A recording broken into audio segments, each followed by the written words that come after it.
তৃণমূলের মিছিলে সন্দেশখালীর প্রতিবাদী মহিলারা, প্রতিবাদীদের হাতে তৃণমূলের কার্যালয় উদ্বোধন, অভিযুক্তরা গ্রেফতার হয়েছে। তৃণমূল নেতৃত্বের উপর খুশি, এমনটাই জানালেন প্রতিবাদী অমলা মণ্ডল।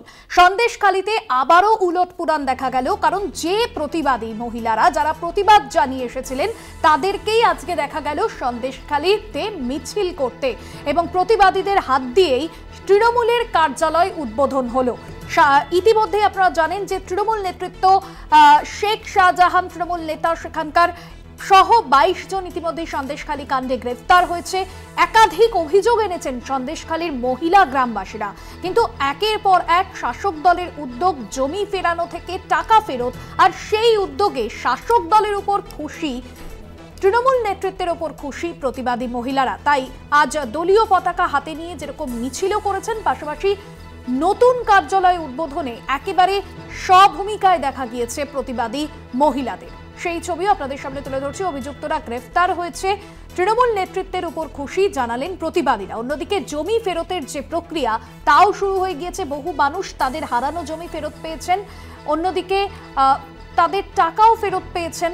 তৃণমূলের মিছিলে আজ সন্দেশখালীর প্রতিবাদী মুখ যারা রয়েছেন, যারা মহিলার প্রতিবাদী, তাদের দেখা গেল, এবং প্রতিবাদীদের হাত দিয়েই তৃণমূলের কার্যালয় উদ্বোধন হলো। সন্দেশখালীতে আবারও সেই উলটপুরাণের ছবি ধরা পড়ল, যেখানে জানাচ্ছেন প্রতিবাদী মহিলারা যে তৃণমূল নেতৃত্বের উপর তারা খুশি, কারণ অভিযুক্তরা গ্রেফতার হয়েছেন, অভিযুক্তের বিরুদ্ধে কড়া পদক্ষেপ নেওয়া হয়েছে। সন্দেশখালীর প্রতিবাদী মহিলাদের সঙ্গে আজ কথা বলেছিলেন আমাদের কলকাতা টিভির প্রতিনিধি সঞ্জিত চক্রবর্তী। কি বলেছেন মহিলারা, কি বক্তব্য তাদের শোনাব। সন্দেশখালীর উলটপুরাণ, বর্ষিয়ার লোকসভার প্রার্থী বিজেপির রেখা পাত্রের সেই পাত্রপাড়ায় প্রতিবাদীরা আজকে তৃণমূলের মিছিলে একদিকে মিছিলে পা মেলালেন, অন্যদিকে কর্মী সভায় হাঁটলেন।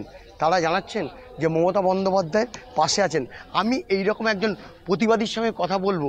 আপনাদের কি অভিযোগ ছিল আর কেন আসলেন আজকে?